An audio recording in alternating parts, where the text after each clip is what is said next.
Jangan lupa like, comment, and subscribe channel YouTube TVRI Bengkulu dan nyalakan lonceng notifikasinya.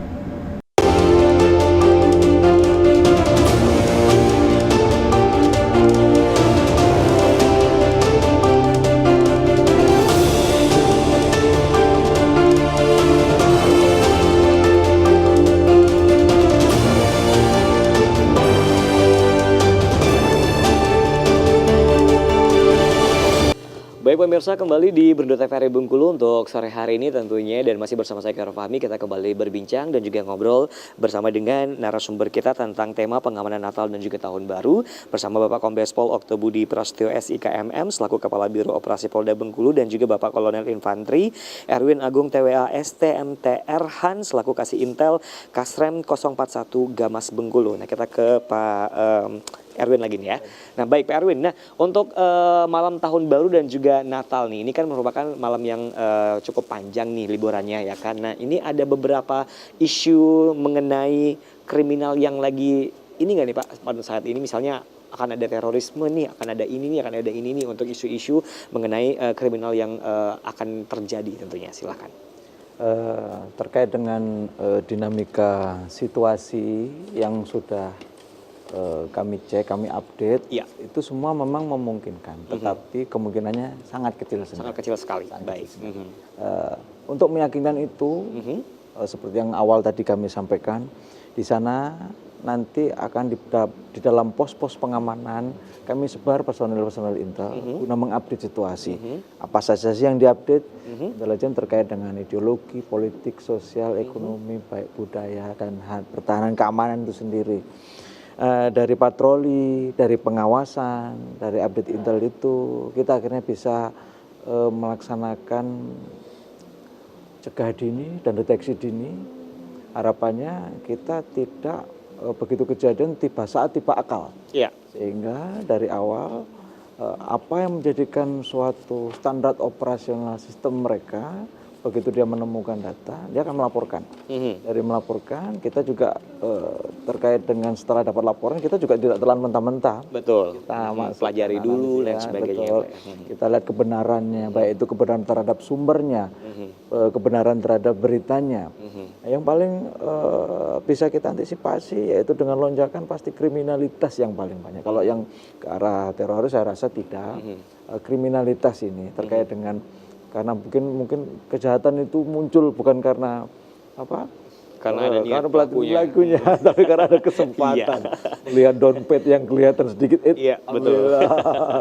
Lihat orang yang sibuk buka pintu kesusahan, jatuh barang, ambil. Betul. Nah, itu cenderung di kejahatan yaitu mungkin dalam hal ini penipuan, premanisme.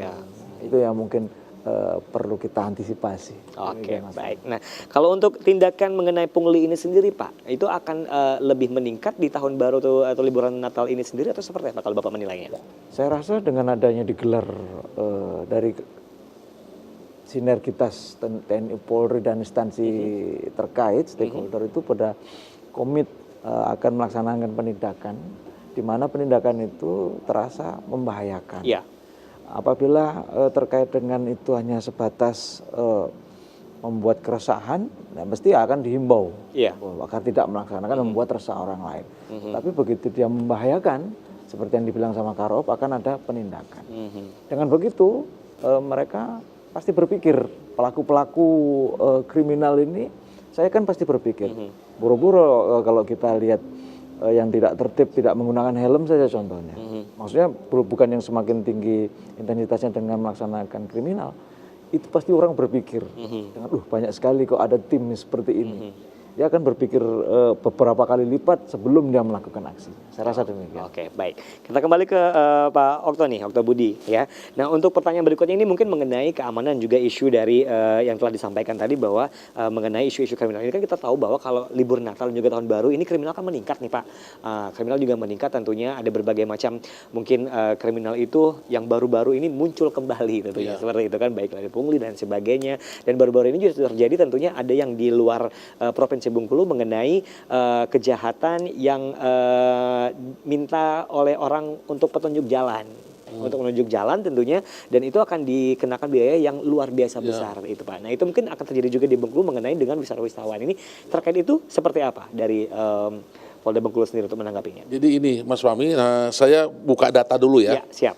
Buka data perbandingan antara masa operasi Lilin 2022 dengan 2023. Ya, Di sini yang tertinggi adalah curat.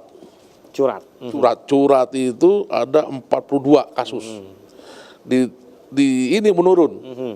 Menurun 24 signifikan. Yang pertama, yang kedua penganiayaan. Oke, boleh jelaskan curat itu? Curat itu kenapa? Yang pertama rata-rata rumah ditinggal mudik. Malam hari tinggal mudik, tiba-tiba pulang mudik udah hilang. Nah, itu rata-rata. Nah, penganiayaan itu mabuk biasanya. Mabuk, berkelahi, nah itu yang tertinggi. Oh, jadi yang mabuk itu tertinggi. Itu yang tertinggi. Oke, Dan baik. semua dapat selesaikan. Walaupun ya ada RJ, karena penyadap, emang teman-teman sendiri masalahnya itu. Iya, betul. Tapi itulah yang perlu dihindari untuk besok kita mengajak masyarakat supaya tidak ini, tidak harus minum minuman keras biasa itu. Nah, itu sendiri terkait Pak, menarik. Ada razzianya nggak sih Pak untuk hal Nah tersebut? itu, jadi sebelum kita masa operasi, kita tadi sampaikan kondisi sistem. Oke, baik. Dan juga operasi pekat, yang sasarannya ini. Maka itu diharapkan operasi yang kita lanjutkan kemarin, yang laksanakan kemarin, kita harapkan di sini tidak ada gitu. Tapi biasanya masyarakat pintar-pintar. Minuman diamankan dulu, nanti keluar lagi, minum lagi kan gitu biasanya. Oke, baik. Tapi ya kita menghimbau kepada masyarakat, karena untuk ketertiban, karena ini akan mengganggu masyarakat lain. Betul. Masyarakat yang benar-benar ingin menikmati liburannya, ingin menikmati wisatanya, gara-gara ini jadi bermasalah. Ganggu ya Pak. Oke. Nah terkait dengan kegiatan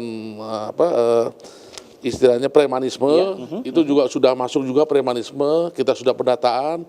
Yang pasti kami menghimbau kepada masyarakat tidak mungkin kita lihat satu-satu. Iya, betul. Yang penting kita mengharapkan apabila terjadi lapor ke pos, Iya. kita akan tidak lanjut.